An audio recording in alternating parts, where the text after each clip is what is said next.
الرجيم بسم الله الرحمن الرحيم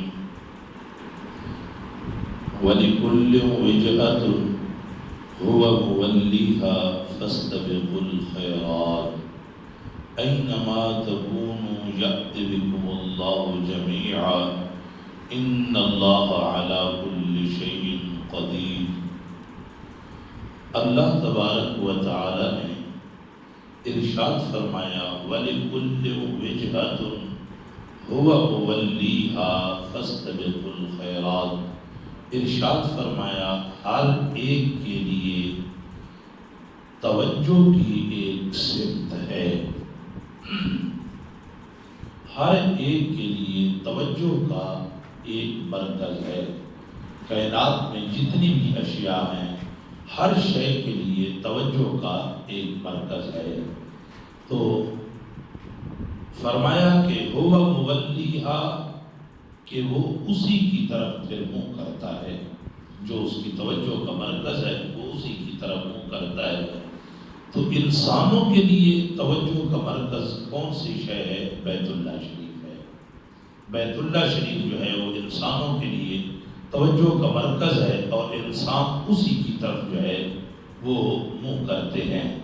جیسا کہ علامہ احمد یار خان نعیمی علیہ الرحمہ نے یہ حاشیے میں لکھا ہے کہ جسم کا قبلہ ہے اور دل کا قبلہ ہے اور نفس کا بھی قبلہ ہے۔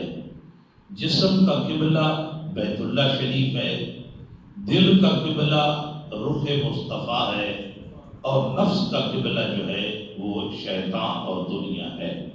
ہر شے کا کوئی نہ کوئی قبلہ ہے، یا ہر قوم کا علیحدہ علیحدہ قبلہ ہے جس کی طرف وہ رخ کر کے عبادت کرتے ہیں۔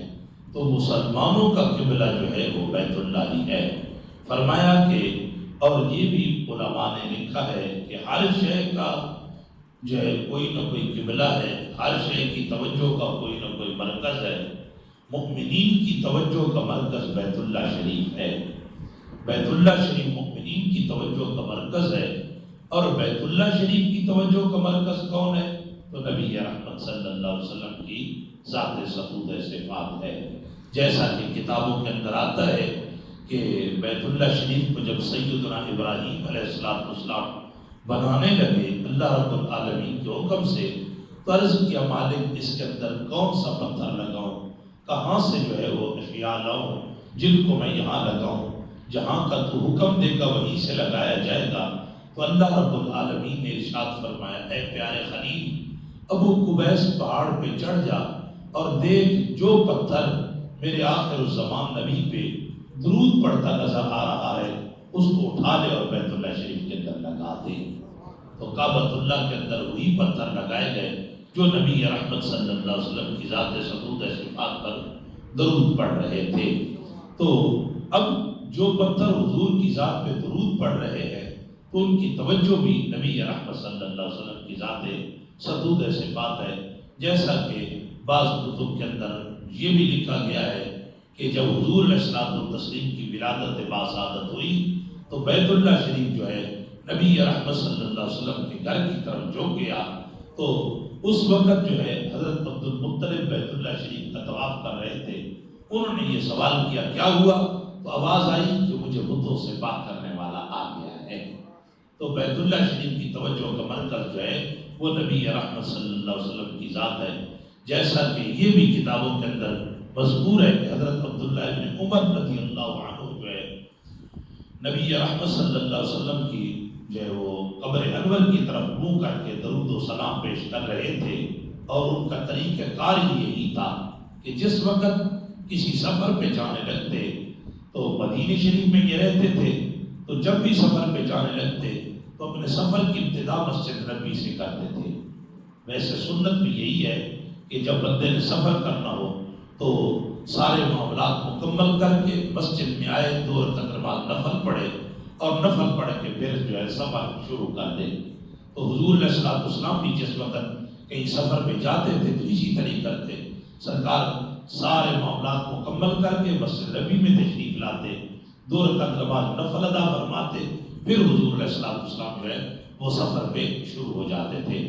اور جب واپس تشریف لاتے تب بھی حضور علیہ السلام آتے ہی مسجد نبوی کے اندر تشریف لاتے اور وہاں پہ 2 رکعت نماز نفل ادا فرماتے اور نفل ادا کرنے کے بعد پھر حضور علیہ السلام گھر کی طرف تشریف لے آتے تھے۔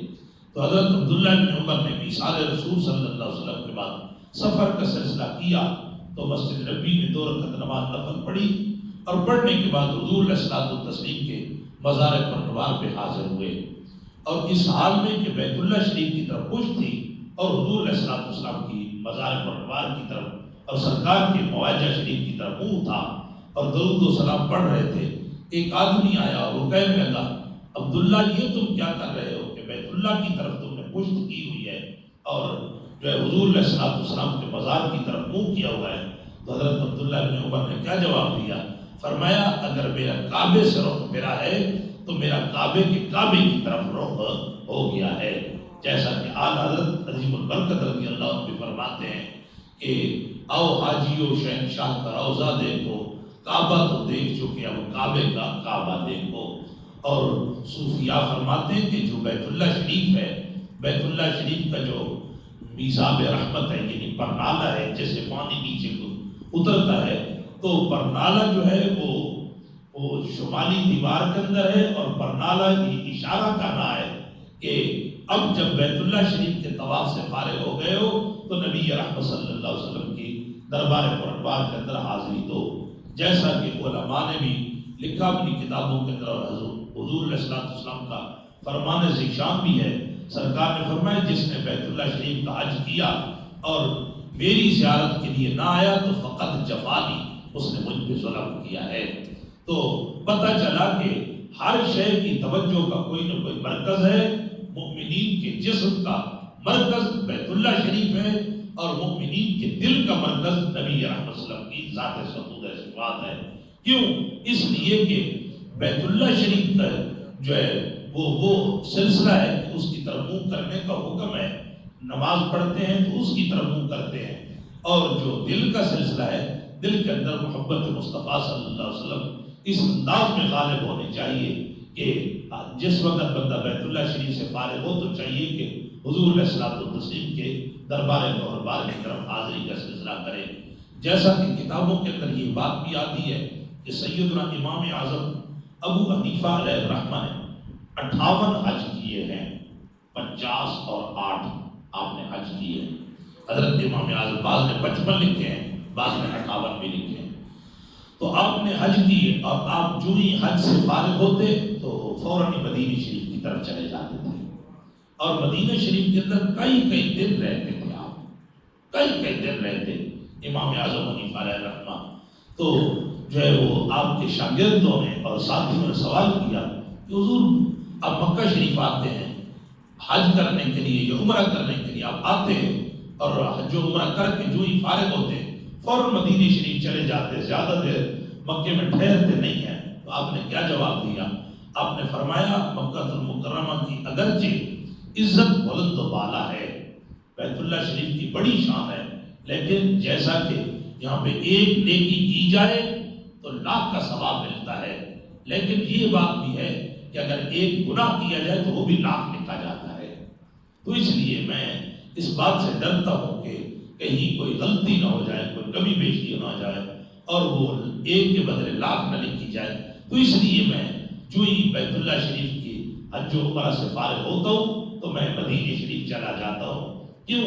اس لیے کہ مدینہ منورہ وہ عظیم جگہ ہے جہاں پہ ایک نیکی کی جائے تو 50,000 کا ثواب ملتا ہے، اور گناہ کیا جائے تو اللہ حضور کے سن کے وہ بھی معاف فرما دیتا ہے۔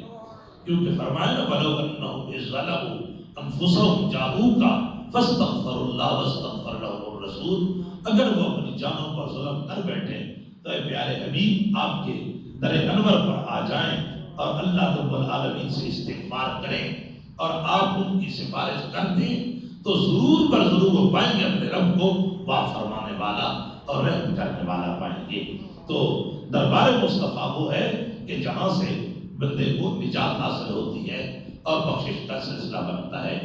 تو ارشاد فرمایا اللہ رب العالمین نے کہ وَلِكُلِّ وِجْهَةٌ هُوَ مُوَلِّيهَا، ہر شے کے لیے جو ہے وہ توجہ کا کوئی نہ کوئی مرکز ہے ہوا مولیہا، اور وہ منہ کرتا ہے اسی کی طرف جو اس کی توجہ کا مرکز ہوتا ہے۔ تو فرمایا فاستبقوا الخیرات، بس تم جلدی کرو نیکیوں کے اندر، نیکیوں کے اندر تم جلدی کرو۔ تو صحابہ کرام علیہم الرضوان کس طرح نیکیوں کے اندر جلدی کرتے تھے، ایک دوسرے سے کیسے آگے نکلتے تھے، تو کتابوں کے اندر یہ بات موجود ہے کہ صحابہ کرام علیہم الرضوان جو ہے وہ جہاد کی بات ہوتی تو کئی بار باپ اور بیٹا جو ہے اس بات پہ جو ہے وہ آپس کے اندر بحثوں کو ایسا کرتے، باپ کہتا کہ میں جاتا ہوں جہاد کے لیے، اور بیٹا کہتا تھا نہیں میں جاتا ہوں جہاد کے لیے۔ نمازوں کا سلسلہ ہوتا تو ایک آدمی جو ہے اگر 5 نمازیں پڑھتا تو دوسرے کی کوشش ہوتی کہ میں نال کوئی نہ کوئی نفل بھی پڑھوں۔ اور جو ہے عبادات اور ریاضت کے اندر یہاں تک جیسا کہ ترمذی شریف کے اندر حدیث ہے، صحابی بیان کرتے ہیں کہ ایک رات ایسی آئی کہ مسجد نبی شریف کے اندر صرف میں اکیلا عبادت کے لیے بچ گیا، عشاء کی نماز کے بعد کوئی آدمی مسجد نبی میں نہ رہا، تو میرے دل میں خیال آیا آج مجھ جیسا خوش قسمت تو کوئی نہیں کہ میں ہی مسجد نبی کے اندر ہوں، حضور کی مسجد ہے اور ہوں بھی اکیلا، میرے ساتھ کوئی عبادت میں شریک ہی نہیں۔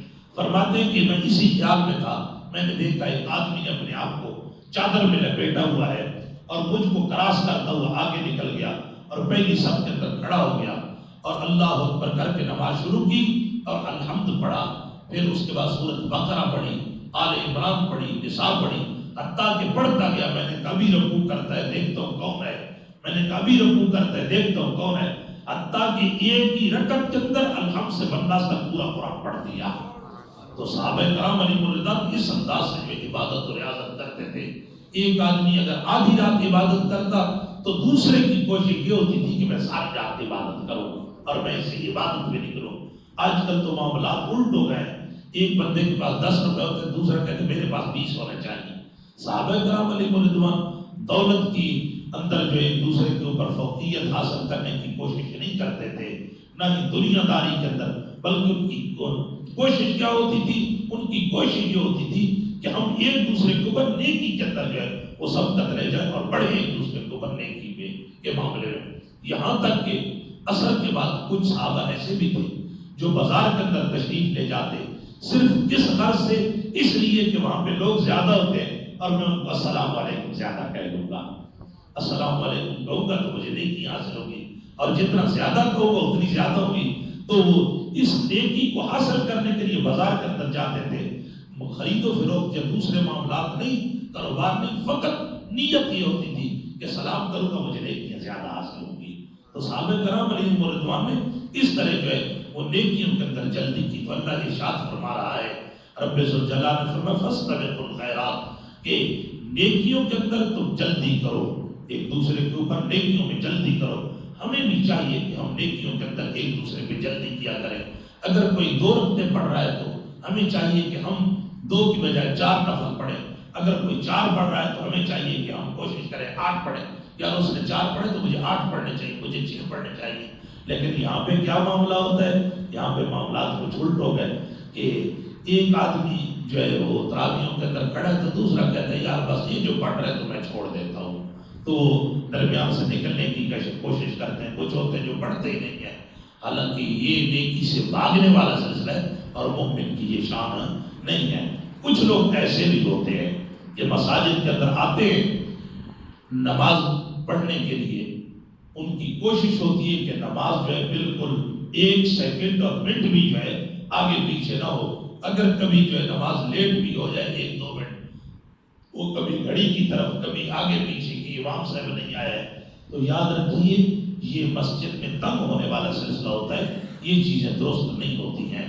بلکہ مومن کی تو یہ کوشش ہونی چاہیے چلو یار 2 منٹ اور لیٹ ہو جائے کوئی بات نہیں، اللہ کے گھر میں بیٹھ کے کوئی نہ کوئی عبادت ہی کر لیں گے نا، عبادت و ریاضت کر لیں گے۔ حالانکہ یہ سلسلے لوگوں کے اندر پائے نہیں جاتے ہیں، یہ درستگی نہیں ہوتی۔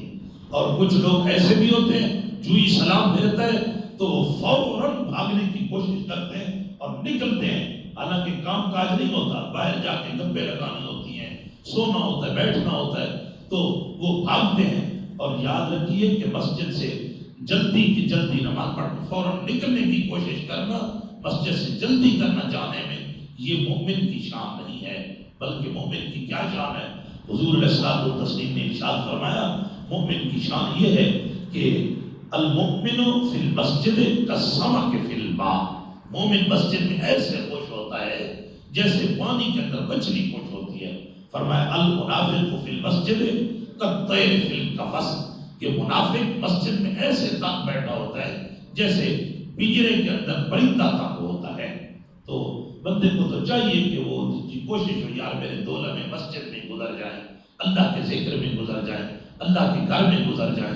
تو انسان کو نیکی کے اندر کوشش کرنی چاہیے۔ ہم صرف مسجد نہیں، جتنے بھی معاملات ہیں ہر معاملے کے اندر جو ہے وہ نیکی کا پہلو موجود ہے۔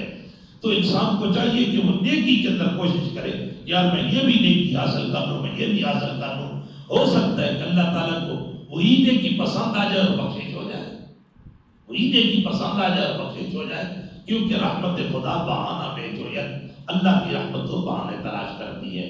فرمایا اینما تکونوا یأت بکم اللہ جمیعا، تم جہاں کہیں بھی ہو لائے گا اللہ تبارک و تعالیٰ تم سب کے سب کو، تم سب کے سب کو اللہ تعالیٰ اکٹھا کر کے لے آئے گا۔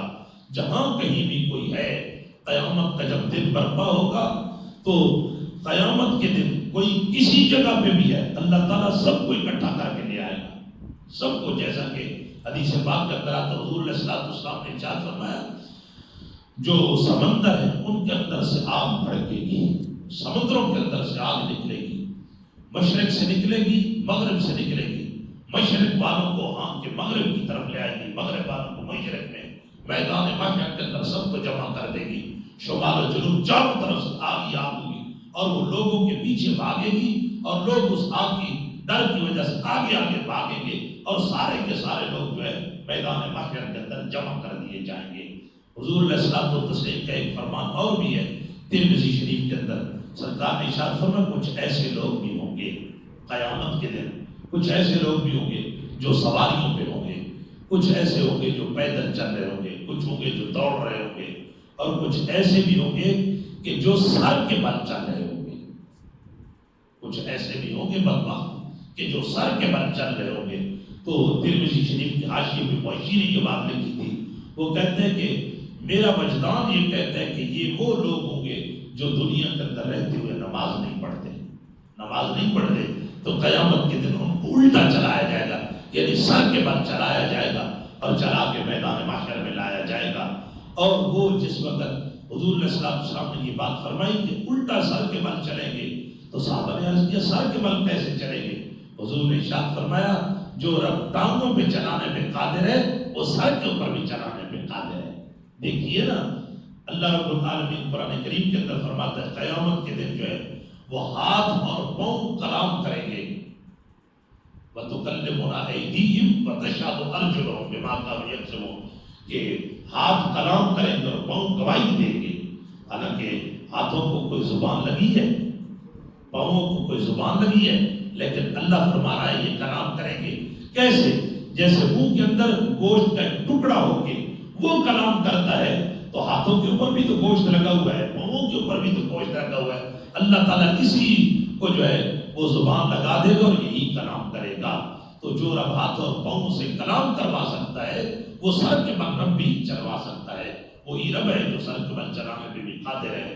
تو ارشاد فرمایا تم جہاں کہیں بھی ہو گے اللہ تعالیٰ سب کے سب کو جو ہے وہ جمع کرے گا، لائے گا جمع کر کے۔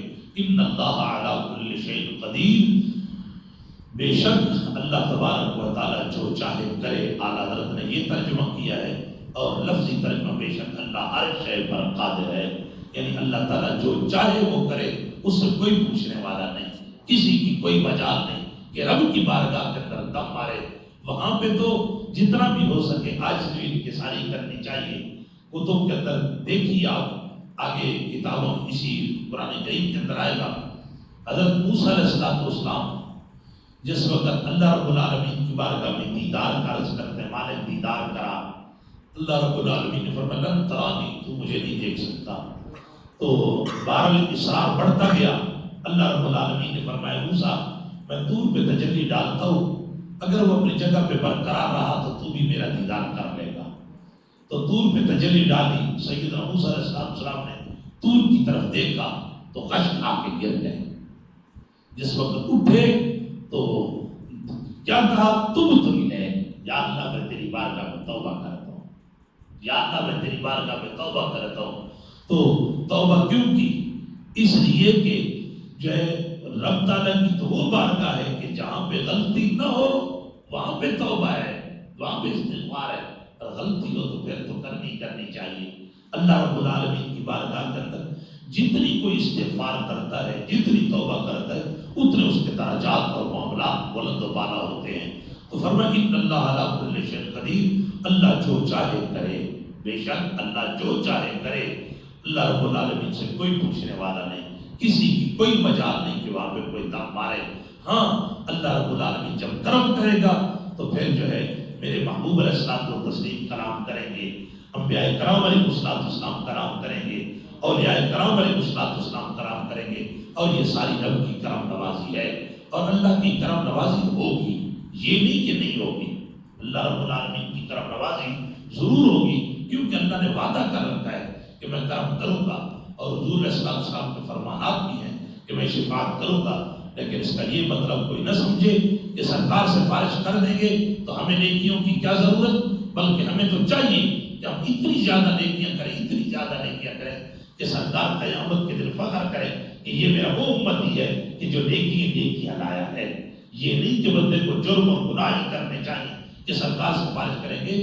یہ تو جرم ہے کہ حضور علیہ الصلوۃ والتسلیم نے شفقت کی، محبت فرمائی تو امتی پھر گناہوں پہ جڑ گیا. یہ کرنا درست نہیں ہے. تو اللہ رب العالمین ہم سب کو قرآن سمجھنے کی توفیق عطا فرمائے.